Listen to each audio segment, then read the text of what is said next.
Assalamualaikum warahmatullahi wabarakatuh. Apa kabar anak-anak ibu semuanya?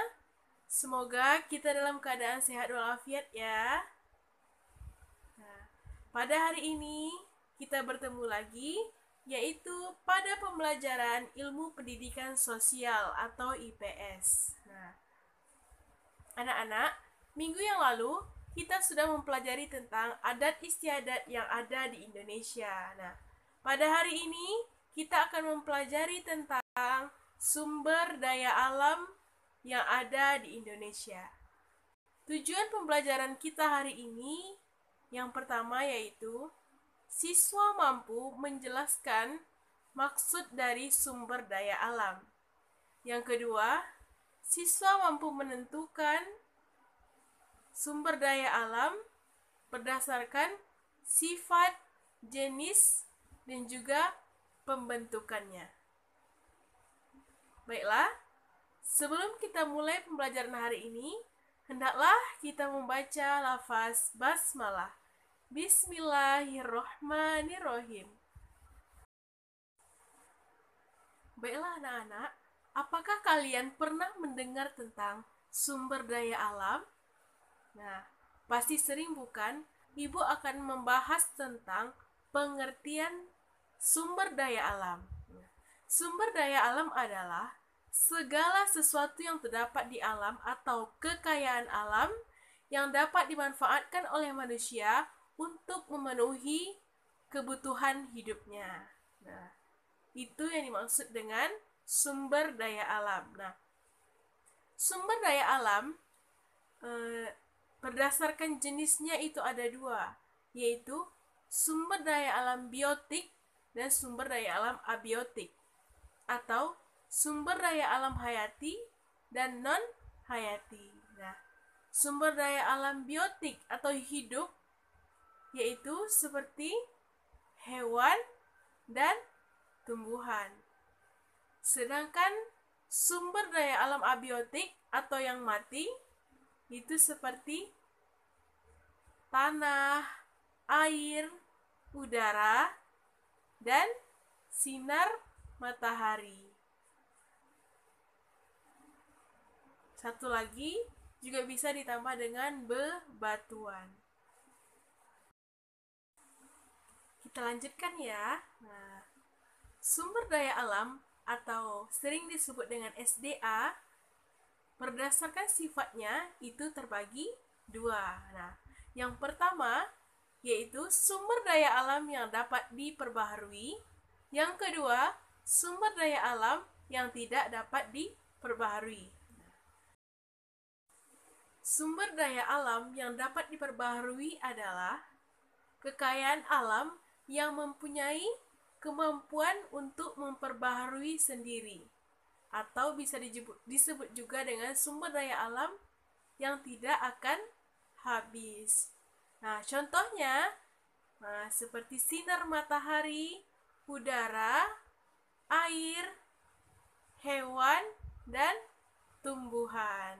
Nah, yang kedua, yang dimaksud dengan sumber daya alam yang tidak dapat diperbaharui ialah kekayaan alam yang tidak mempunyai kemampuan memperbaharui sendiri. Ya. Contohnya yaitu seperti minyak bumi, gas, batu bara, dan bahan tambang galian lainnya. Karena sumber daya alam ini sangat membutuhkan waktu yang cukup lama, yaitu sekitar puluhan hingga ratusan tahun. Nah, sehingga menyebabkan sumber daya alam yang tidak dapat diperbarui ini bisa menjadi langka.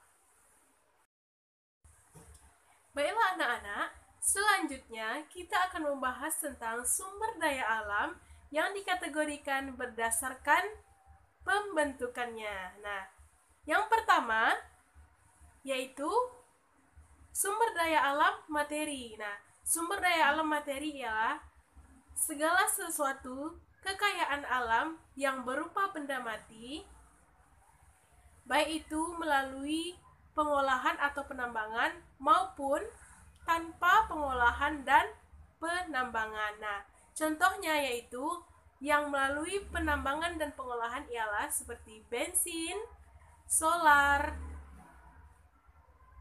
Pertamax, Pertalite, dan lain sebagainya. Kemudian, yang tanpa melalui penambangan contohnya seperti tanah, air, udara, dan juga sinar matahari. Karena sumber daya alam yang tanpa penambangan ataupun pengolahan bisa langsung kita pakai untuk memenuhi kebutuhan kita sehari-hari. Nah, yang kedua yaitu sumber daya alam energi. Nah, sumber daya alam energi adalah kekayaan alam yang ada di Indonesia yang menghasilkan energi. Nah, contohnya minyak bumi, gas alam, batu bara. Nah, energi ini digunakan untuk memenuhi kebutuhan manusia. Nah, perlu diketahui anak-anak,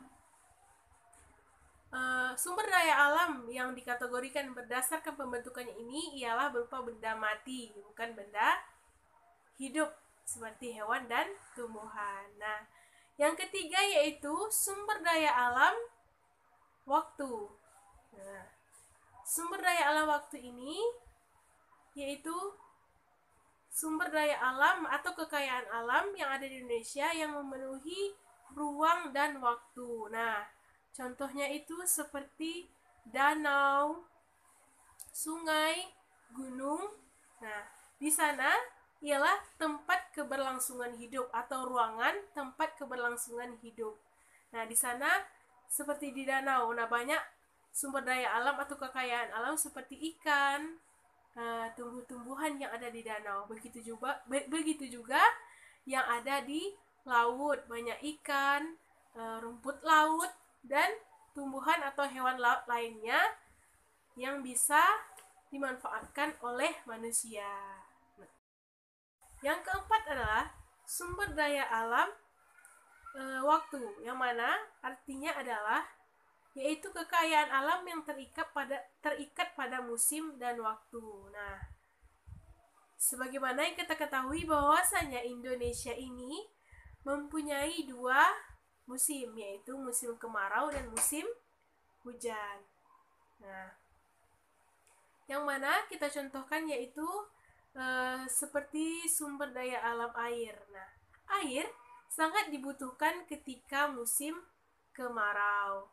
Begitu juga pada musim hujan. Nah, apabila waduk atau bendungan tidak kita lestarikan atau tidak kita manfaatkan, akan menimbulkan banjir pada musim hujan. Nah, itulah kategori dari sumber daya alam. Nah, yang pertama tadi sumber daya alam berdasarkan jenisnya, ada yang abiotik dan juga biotik.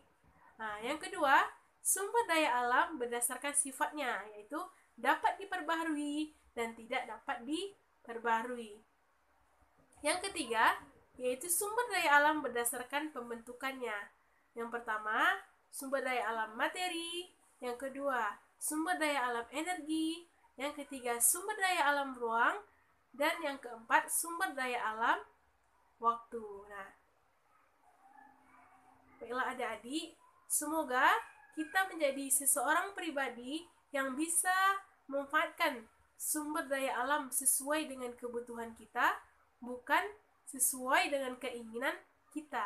Nah, apalagi sumber daya alam yang tidak dapat diperbarui atau langka. Demikianlah pembelajaran kita hari ini. Lebih dan kurang Ibu mohon maaf. Ibu sudahi dengan wassalamualaikum warahmatullahi wabarakatuh.